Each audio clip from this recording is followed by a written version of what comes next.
সেই রাতে বাবা মা দুজনেই মনমরা হয়েছিলেন। শুধু তার ভাই আর দিদিমা একসাথে রাতের খাবার খেলেন।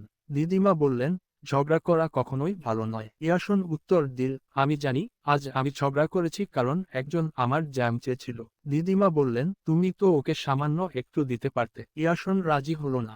দিদিমা ব্যাখ্যা করলেন, জ্যাম হয়তো ফুরিয়ে যাবে না, কিন্তু অন্য কিছু ফুরিয়ে যাবে, যেমন বন্ধুত্ব। ইয়াসনের জিন্তারোর কথা মনে পড়ে গেল। এখন থেকে আমরা আর বন্ধু নই। হয়তো তাদের বন্ধুত্বটাই ফুরিয়ে গিয়েছিল, কিন্তু সে জেদ ধরে বলল কিছুই ফুরিয়ে যায়নি, আর মুখ ঘুরিয়ে নিল। পরদিন সকালে স্কুলে তার ডেস্কটা অশ্লীল ছবিতে ভরা ছিল।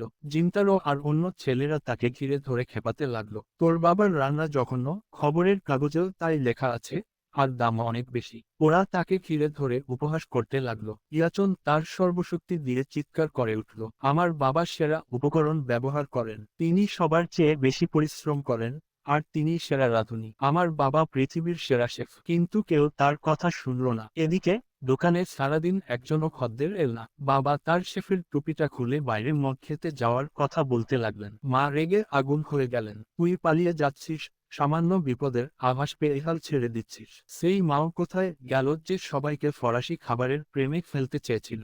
ঠিক তখনই ইয়াচন তার কিছু স্কুল বন্ধুকে নিয়ে ভেতরে ঢুকলো আর বলল, বাবা, ওদের জন্য কিছু একটা বানাও। মা বাবাকে কনুই দিয়ে গুঁতো দিলেন, কি, তোমার তো কয়েকটা ছোট মেয়েকে খাওয়ানোর মতো আত্মবিশ্বাসও নেই।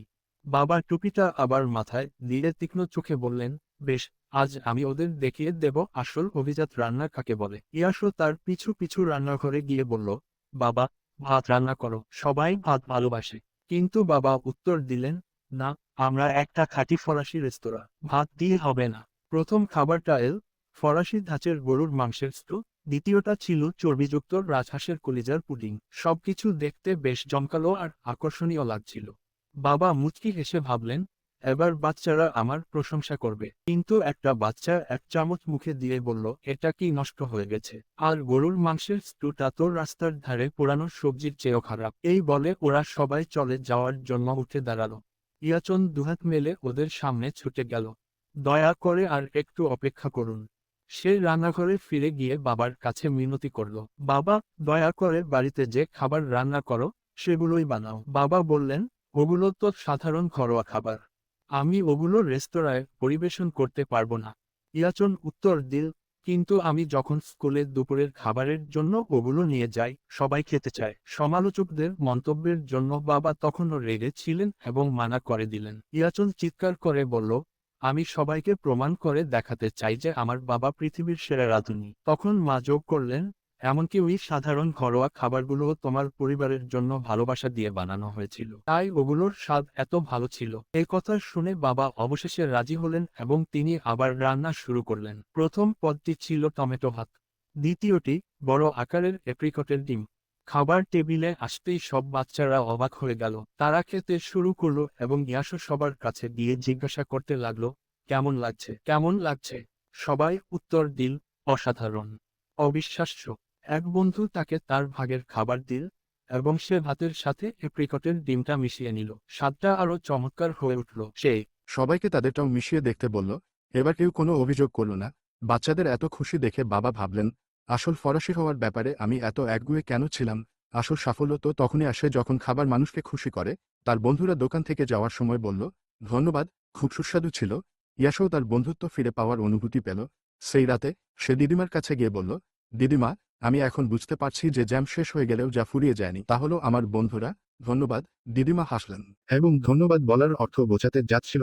এমন সময় হঠাৎ বুকে তীব্র ব্যথা অনুভব করে সে ধপ করে পড়ে গেল। ডাক্তার এলেন কিন্তু নির্দিষ্ট কোনো সমস্যা খুঁজে পেলেন না। তিনি শুধু বললেন, তার বিশ্রাম প্রয়োজন, তাকে যেন অতিরিক্ত পরিশ্রম করতে না হয়। ইয়াচন আর তার ছোট ভাই দিদিমার পাশে বসে রইল। মা বললেন, তোমরা দুজন ঘুমিয়ে পড়ো, বিশ্রাম নিলে দিদা ভালো হয়ে যাবে। ইয়াচন কথাগুলো মনে গেঁথে রাখল। পরদিন সকালে সে তাড়াতাড়ি ঘুম থেকে উঠে তার মাকে বলল, মা, আমি দিদার জায়গায় তোমাকে সাহায্য করব। স্কুলে গিয়ে সেও বদলে গিয়েছিল। জিন্তারও জিজ্ঞেস করলো, আজ তুমি এত অন্যরকম কেন? ইয়াচন বলল, আমার দিদা অসুস্থ, আমাকে কঠোর পরিশ্রম করতে হবে। স্কুল শেষে সে সোজা বাড়ি চলে গেল। মা কাপড় শুকাচ্ছিলেন আর ইয়াচন বলল, আমাকে কাপড়গুলো ভাঁজ করতে দাও। ভাঁজ করার পর সে জিজ্ঞেস করলো, আমি কি মেঝেটাও মুছতে পারি? মা ঘুরে দেখলেন যে মোপুটা অতিরিক্ত জলে নোংরা হয়ে আছে। ইয়াচন বলল, আমি জল নিয়ে আসছি। মা তাকে থামানোর চেষ্টা করলেন, কিন্তু সে শুনল না। বাইরে সে পিছলে পড়ে গেল। কয়েক মিনিট পর সে তার ছোট ভাইকে কোলে করে ফিরে এল। ভাই জল আনতে গিয়ে পড়ে গেল। মা হতাশায় মাথায় হাত দিলেন। হায় ঈশ্বর, ও তো সমাধান করার চেয়ে আরো বেশি সমস্যা তৈরি করছে। মা ভাবলেন, ঠিক আছে, বাজারে গিয়ে দিদার পছন্দের জিনিসটা কিনে আনো। মিষ্টি। ইয়াচন আনন্দের সাথে মিষ্টিটা নিয়ে এসে দিদাকে দিল। দিদা একটা খেয়ে বললেন, এটা ভালো। তারপর বাকিটা বাচ্চাদের ভাগ করে খেতে দিলেন। ইয়াচন অবাক হয়ে বলল, কিন্তু দিদা, এটা তো তোমার প্রিয় মিষ্টি। দিদা উত্তর দিলেন, আমি অনেকক্ষণ ঘুমিয়েছি আর এখন আমার পেট ভরা। ইয়াচন অর্ধেকটা তার ভাইকে দিয়ে দিদাকে জিজ্ঞেস করলো, দিদা, আমাদের বলো আমরা তোমার জন্য কি করতে পারি? দিদা বললেন, ঠিক আছে, আমার মতো নুকাজুক বানানোর চেষ্টা করো। ইয়াচন দিদার মতোই সবজিতে লবণ ঘষে তারপর সেগুলো নোনা জলে ভিজিয়ে রাখলো। পরের দিন যখন আচার তৈরি হলো, স্বাদটা ছিল সম্পূর্ণ অন্যরকম। সেদিন সকালেও দিদা কিছু খাননি। ইয়াচন খুব চিন্তিত হয়ে পড়ল। স্কুলে সে জিন্তারোকে ব্যাপারটা বলল আর সে জিজ্ঞেস করলো, তোমার দিদা কি বিশেষ কিছু খেতে চায়? ইয়াচনের হঠাৎ মনে পড়ল যে দিদা স্ট্রবেরি খাওয়ার ইচ্ছা প্রকাশ করেছিলেন। সে মন্দিরে ফিরে গিয়ে জিজ্ঞেস করলো, এখানে কে স্ট্রবেরি দেয়? সে একটি ঠিকানা পেল এবং একটি স্ট্রবেরি গবেষণা কেন্দ্রে পৌঁছালো। খামার। এখানে লোকেরা স্ট্রবেরি চাষ করত, কিন্তু মৌসুম ইতিমধ্যেই শেষ হয়ে গিয়েছিল। ইয়াচন প্রতিটি পাতা খুঁজে দেখল। অবশেষে সে একটি গাছে 3টি স্ট্রবেরি খুঁজে পেল। সে সেই 3টি স্ট্রবেরি তুলে নিয়ে বাড়ির দিকে রওনা দিল। কিন্তু ইয়াচন খুব খেতে ভালোবাসে, আর স্ট্রবেরির লোভ সামলানো তার পক্ষে খুব কঠিন ছিল। সে সিঁড়িতে বসে পড়ল, একটা স্ট্রবেরি তুলে নিল, সেটার দিকে তাকালো, আর মুখে পুরে দিল। মিষ্টি আর টক স্বাদটা ছিল অসাধারণ। সে বাড়ির দিকে দৌড়াতে শুরু করলো, কিন্তু পথে হারিয়ে গেল। আর তারপর বৃষ্টি শুরু হলো। হঠাৎ তার পা পিছলে গেল আর সে পড়ে গেল। যখন সে উঠে দাঁড়ালো, স্ট্রবেরিটা উধাও হয়ে গিয়েছিল। সে চারপাশে তাকিয়ে একটা ছোট নর্দমায় একটা কাগজের ব্যাগ দেখতে পেল। সেটা তোলার জন্য সে জলে ঝাঁপ দিল। সে ব্যাগটা খুঁজে পেল, কিন্তু স্ট্রবেরিগুলো ভেতরে ছিল না। পাগলের মতো সে হাত দিয়ে জলের মধ্যে খুঁজতে লাগলো। তারপর সে তার পায়ের নিচে কিছু একটা অনুভব করলো, আরেকটা স্ট্রবেরি, কিন্তু সেটা পুরোপুরি থেতলে গিয়েছিল। ইয়াচনের মন ভেঙে গেল। ঠিক তখনই তার মা আর জিন্তারো তাকে খুঁজতে এল এবং তাকে উপরে আসতে বলল। ইয়াচন রাজি হলো না, জেদ হলো যে তার আরো একটা স্ট্রবেরি খুঁজে বের করতে হবে। তার মা তার হাতটা ধরে সজোরে একটা থাপ্পড় মেরে বললেন, আর না, যদি তুমি অসুস্থ হও তাহলে দিদা আরো বেশি মন খারাপ করবে। তার মা তাকে বাড়ি নিয়ে এলেন। ইয়াচন তার দিদাকে দেখতে চেয়েছিল, কিন্তু দরজা খুলতে খুব ভয় পাচ্ছিল। সে রান্নাঘরে একা বসে রইল। তারপর দিদা পেছনে থেকে এসে তাকে শক্ত করে জড়িয়ে ধরলেন। দিদা আনন্দের সাথে বললেন, আমি জানি তুমি আমার জন্য স্ট্রবেরি খুঁজতে বেরিয়েছিলে। ইয়াচন কেঁদে ফেলল। দয়া করে আমাকে ক্ষমা করে দাও দিদা, আমি তোমাকে আগে জামটা দিইনি, আর এখন স্ট্রবেরিগুলো হারিয়ে ফেলেছি। দিদা তার কানে ফিসফিস করে বললেন, ধন্যবাদ। তারপর তিনি ব্যাখ্যা করলেন, আগের দিনের রান্না করা খুব কঠিন ছিল। বিভিন্ন জায়গা থেকে উপকরণ জোগাড় করতে হতো। অতিথিরা যখন গৃহকর্তার কঠোর পরিশ্রম দেখতেন, তখন তারা মন থেকে ধন্যবাদ জানাতেন। দিদা ইয়াচনের হাতে 4টি অক্ষর লিখে দিলেন। ধন্যবাদ। ইয়াচন কেঁদে বলল, কিন্তু আমি তো তোমাকে কিছুই খেতে দিইনি, আর আমি নিজেই একটা স্ট্রবেরি খেয়ে ফেলেছি। দিদিমা উত্তর দিলেন, কিন্তু তুমি তোমার সাধ্যমতো চেষ্টা করেছ, এটাই তো আসল ধন্যবাদ। হঠাৎ বিন্তারো দৌড়ে ভেতরে এল। তার হাত খুলে সে খুঁজে পাওয়া একটা স্ট্রবেরি দেখালো। ইয়াচন আনন্দে চিৎকার করে বিন্তারোকে ধন্যবাদ জানালো। সে ওটা ধুয়ে তার দিদিমাকে দিল।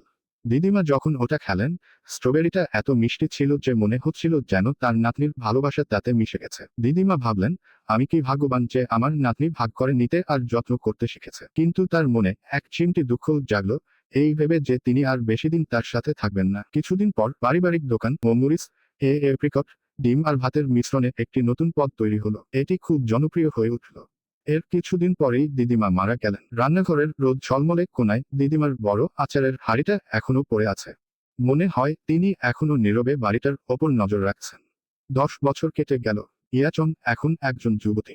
খাবার এখনো তার জীবনের সবচেয়ে বড় বিষয়। কিন্তু এই বয়সে একটি নতুন বিষয় সামনে আসে, বিয়ে। সে তার বান্ধবী কিউকোকে একটি প্রেমের চিঠি পেতে দেখে ঈর্ষায় জ্বলে উঠল। তার বন্ধুরা তাকে খেপিয়ে বলল, তোমার তো শুধু খাবারেই আগ্রহ, তাই না? ইয়াচন পাল্টা বলল, কি বলতে চাইছো? ছেলেদের প্রতি আমার আগ্রহ থাকবে না কেন? আশেপাশের সবাই ঘুরে তাকালো এবং তার বান্ধবী তাকে বসতে বলল। ইয়াচন অভিযোগ করতে শুরু করলো, আমি অনেক লম্বা, তাই ছেলেরা আমাকে পছন্দ করে না। সে ইশারা করতেই 1 চামচ ক্রিম ছিটকে গিয়ে একটি ছেলের জামাকাপড়ে পড়ল। সে তাড়াতাড়ি 1 গ্লাস জল নিয়ে সেটা পরিষ্কার করার চেষ্টা করলো। ছেলেটি বলল, জল নষ্ট করো না, ক্রিম হলো তেল, আর তেল ও জল মিশে না, তুমি শুধু দাগটা আরো বাড়িয়ে দেবে। ইয়াচন হতবাক হয়ে গেল।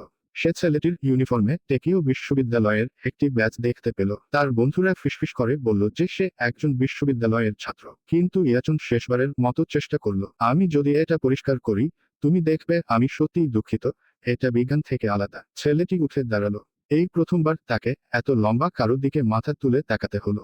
সে বলল, তোমার আসন বদলাও, অথবা আরেকটু আস্তে কথা বলো, সেটাই হবে সবচেয়ে ভালো ক্ষমা চাওয়া। বাড়ি ফেরার পথে ইয়াচুন তখনও তার উদ্ধত আচরণের জন্য রাগে ফুঁসছে। তার বন্ধুরা ইতিমধ্যেই তার নাম দিয়েছিল তেনোতাকাকু, একজন দাম্ভিক ব্যক্তি। তার কোনো ধারণাই ছিল না যে তাদের ভাগ্য সবে শুরু হচ্ছে। বাড়িতে তার মা বললেন, তাইকিও বিশ্ববিদ্যালয়ের একজন ছাত্র আমাদের সাথে থাকতে আসছে। একথা শোনা মাত্রই ইয়াচনের তেনোতাকাকুর কথা মনে পড়ে গেল। তার মা মনে মনে আশা করছিলেন যে এর ফলে একটি ভালো বিয়ে হবে। তার মা তাকে একটি ছবি দেখালেন। ইয়াচন তাতে তেনোতাকাকুকে দেখতে পেল। সে ঘাবড়ে গিয়ে জিজ্ঞেস করল, একে? তার মা একটি খাটো ছেলের দিকে ইশারা করলেন। সে লম্বা ছেলেটি ছিল না। ইয়াচন স্বস্তির নিঃশ্বাস ফেলল। সে খাটো ছেলেটির জন্য উত্তেজিত হয়ে উঠল এবং তার ঘরটি পুঙ্খানুপুঙ্খভাবে পরিষ্কার করল। কিন্তু একটি সমস্যা ছিল, তার নিজের উচ্চতা। কিভাবে?